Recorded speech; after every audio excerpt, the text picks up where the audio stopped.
que é o nanismo? O nanismo é uma condição de alteração estrutural da criança, no caso, né? Que cursa com baixa estatura, mas é uma baixa estatura muito aquém da baixa estatura da população em geral. Então, o que isso significa? Significa que na população em geral, a gente considera baixa estatura quando o indivíduo com 20 anos mede de 1,50 para baixo. Quando a gente fala de nanismo, esses indivíduos na idade adulta, eles chegam no máximo a 1,40. Então, são pessoas de muito baixa estatura por motivos genéticos e estruturais. Quais são os tipos de nanismo? Então, a gente tem dois tipos de nanismo, né? O primeiro nanismo é o nanismo primário ou o nanismo hipofisário, que ele é decorrente de uma alteração específica na hipófise. A hipófise é uma glândula que fica dentro do nosso cérebro, na célula túrcica, e ela produz diversos hormônios. Um deles é o hormônio do crescimento. Como a gente tem essa alteração na glândula, ela é incapaz de conseguir produzir de forma correta e na quantidade ideal o hormônio do crescimento. Então, esses indivíduos com nanismo primário ou nanismo hipofisário, eles vão ter uma baixa estatura e um crescimento simétrico. Eles são como se fossem pessoas normais, de tamanho normal, desenvolvimento normal, encolhidas. E a gente tem o nanismo que é chamado de acondroplasia, que é o mais comum. Esse nanismo, ele é uma alteração genética, uma mutação genética que acontece ao acaso. E essa mutação, ela cursa com algumas divergências na cartilagem de crescimento dos membros inferiores e superiores. Então, a gente tem um crescimento assimétrico, a gente tem um tronco e um crânio razoavelmente normais, do tamanho das pessoas daquela idade, mas membros superiores e inferiores encurtados, por conta dessa alteração na placa de crescimento. Então, o nanismo hipofisário ou o primário é uma deficiência do hormônio de crescimento e o nanismo acondroplasia é uma mutação genética que cursa com uma alteração na placa de crescimento articular. O nanismo tem maior incidência em algum grupo de pessoas? Não. Ele normalmente são mutações ao acaso. E quando acontece o nanismo hipofisário, que também é uma mutação genética, ou às vezes até na hora de divisão celular, são todas alterações que ocorrem ao acaso. Então, não existe assim, uma população que tenha mais tendência a fazer nanismo ou algum tipo de raça que tenha mais tendência a ter nanismo. Eles são ao acaso. Quais são as principais causas do nanismo? A mutação genética, né? A mutação genética é a principal causa, porque se a gente for colocar aí num gráfico todas as pessoas que têm nanismo, o maior índice, a maior incidência é a acondroplasia. E ela é fruto de uma mutação genética. Então, qual é a causa do nanismo? Uma mutação genética, tá? No caso do nanismo hipofisário, que é uma diferença, uma alteração na produção de GH, ele é muito menor, a incidência é muito menor, mas de um jeito ou de outro também é de característica genética. Durante a gestação, é possível saber se o feto tem nanismo? Como o nanismo, principalmente a acondroplasia, ele é assimétrico, né? Então, na hora que o ultrassonografista está fazendo o pré-natal da gestante, existem os ultrassons morfológicos, né?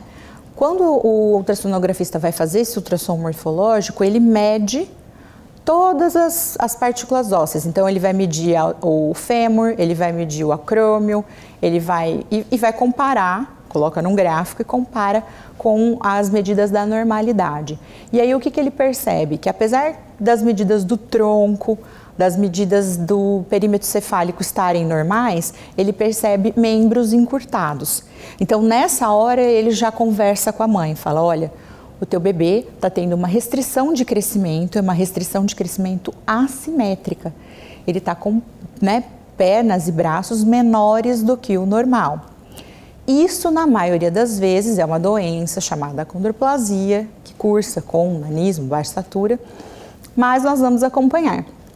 E a partir daí ele vai fazer outros ultrassons morfológicos, até às vezes eles fazem mais do que nas gestações corriqueiras, né?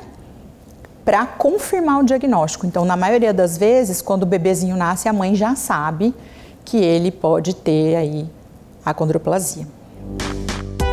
Quais são os principais sinais do nanismo? Então, na hora que o bebê nasce, você olha, você já vê que os braços e as perninhas dele são menores e normalmente você vê mãos e pés edemaciados, inchados. Então, você tem mãozinhas e pezinhos. Aqui a gente fala que é aquele bebezinho que é uma delícia de você ficar com ele no colo, porque a mãozinha é fofinha, é mais gordinha, o pezinho também.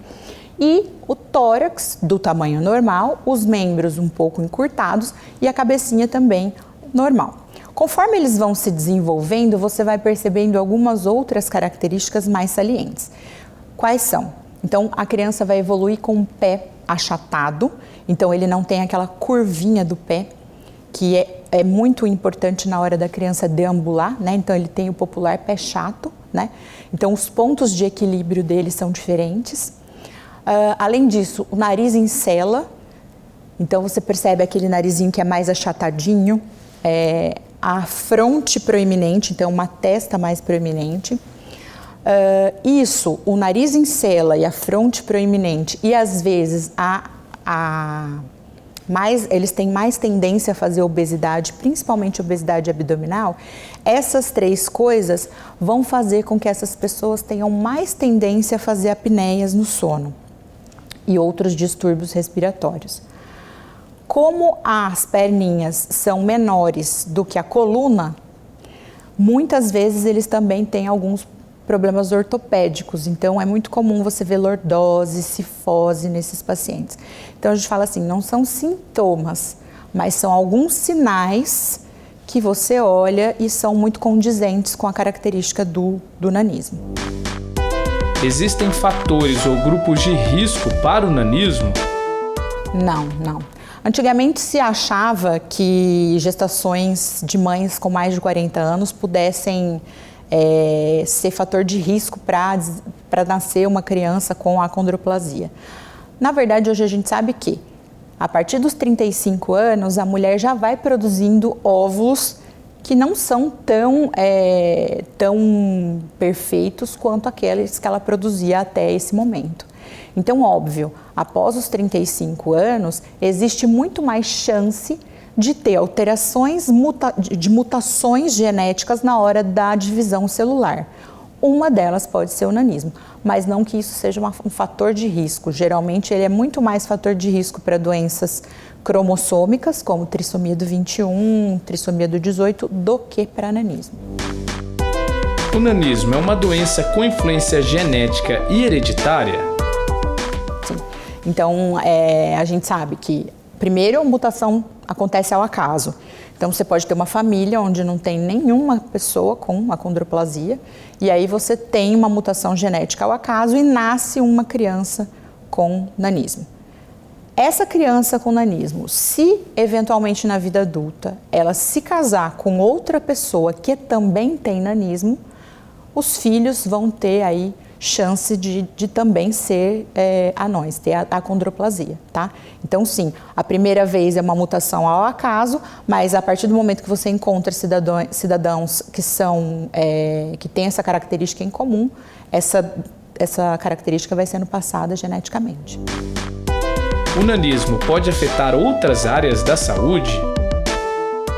Sim, como eu tinha dito, aqueles sinais, né? Então, assim, para aquelas crianças, adultos que desenvolvem lordose e escoliose, cifose, você vai ter problemas ortopédicos com certeza. E às vezes você inclusive tem que fazer cirurgias ortopédicas para que a pessoa tenha melhor qualidade de vida.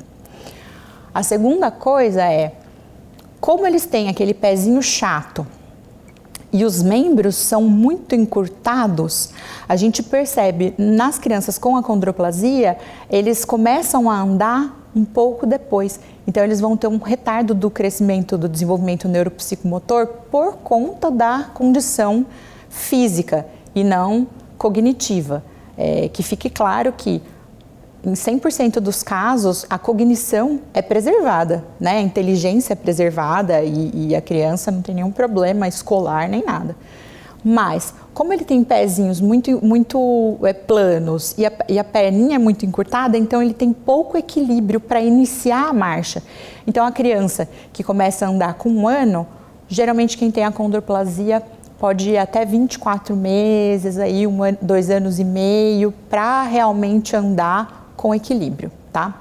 Além disso, a obesidade, principalmente a obesidade abdominal, que pode causar síndrome metabólica e outras alterações, e o fato do narizinho em cela poder causar aí a apneia do sono. Mas são todas alterações que são passíveis da gente atuar precocemente. Então, no caso do atraso motor, você pode fazer intensificar a fisioterapia e a criança consegue chegar no destino daquilo que ela precisava chegar. A parte da lordose, cifose, escoliose, existem alterações. Você pode colocar alguma placa ou fazer alguma cirurgia ortopédica para corrigir aquilo. E em relação à apneia do sono também tem como melhorar. Agora, desde cedo a gente já orienta os pais que a criança faça atividade física, prestar atenção na alimentação, porque esse é um grupo de pessoas que é muito propenso a ficar obeso. E aí a obesidade para eles, como a altura é muito baixa, o índice de massa corporal fica muito alto. Então eles desenvolvem síndrome metabólica muito mais fácil. Então aí a gente já orienta em relação a isso também. Quais são os principais tratamentos para o nanismo? Então, para o nanismo primário ou hipofisário, o tratamento é a reposição do hormônio do crescimento, o GH, né? Então, a gente fala que ele é o único nanismo que realmente existe um tratamento. Você tem uma falta daquele hormônio e você vai fazer a reposição daquele hormônio. Não que aquela criança chegue a uma estatura média da população brasileira, mas pelo menos entra na curva, fica naquele percentil 5 ali, pelo menos consegue chegar no 1,50 m. Para as crianças com acondroplasia, isso é uma grande frustração dos pais que procuram atendimento, porque eles acham que seus filhos também vão se beneficiar do uso do GH, do hormônio do crescimento, mas na verdade não. Quando a gente faz o teste, né, do hormônio, a gente vê uma produção de hormônio normal. Então, na verdade, eles produzem hormônio normalmente. O problema é que eles têm uma alteração na placa do crescimento. E aí a gente não consegue fazer nada. Então, assim, o tratamento da acondroplasia, ele não é para fazer a criança crescer. Ele é um tratamento para melhorar as comorbidades que são associadas e fazer com que a criança tenha uma qualidade de vida bacana. Mas isso não vai fazer com que ela tenha uma estatura final aumentada. Casais com nanismo podem ter filhos sem nanismo? É importante a gente falar que para as famílias que têm, porque isso é muito comum da gente ver, casais de pessoas com nanismo que têm filhos que não têm nanismo, né? Então aí às vezes as pessoas perguntam, mas como isso é possível? Como isso se trata de uma doença genética? Então assim, 2 pessoas com mutação genética se casam. Quando isso acontece, existe aí na produção de gametas uma alteração, porque eles são homozigotos, que a gente fala, né? São genes iguais que são alterados, e na hora de fazer a divisão celular, essas 2 pessoas com nanismo, elas podem produzir filhos. Então, nessa distribuição, 25% vão ser completamente normais, 50% vão ser normais, porém com baixa estatura, dentro do padrão normal e carregam o gene mutado. E 25% serão anões, tá? Então, por isso que às vezes você vê famílias de pessoas com nanismo que têm pessoas, anões, pessoas de estatura normal e pessoas de estatura mediana. Mas como isso é possível? Porque como é uma característica que ela é herdada geneticamente e a mutação, para conseguir se expressar, ela precisa de 2 genes mutados, então 2 genes mutados da mãe, 2 genes mutados do pai. Na hora que vai fazer a ligação dos cromossomos, você pode ter 2 genes mutados e aí 25% de chance de ter pessoas também com nanismo. 50% das pessoas vão ter um mutado e outro não mutado. E aí essas vão ser normais. E 25% vão ser completamente normais sem carregar o gene. Então existe essa distribuição genética aí. Então por isso que às vezes nas famílias de pessoas com nanismo você tem outros que também não são, não têm essa condição.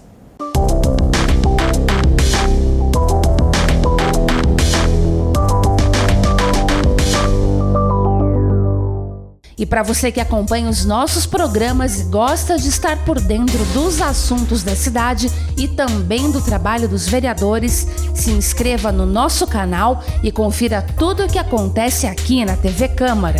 E se você gostou do nosso conteúdo, não esqueça de curtir nossos vídeos. Deixe aqui o seu like. Deixe o seu comentário e ative o sininho para ser avisado de todas as novidades.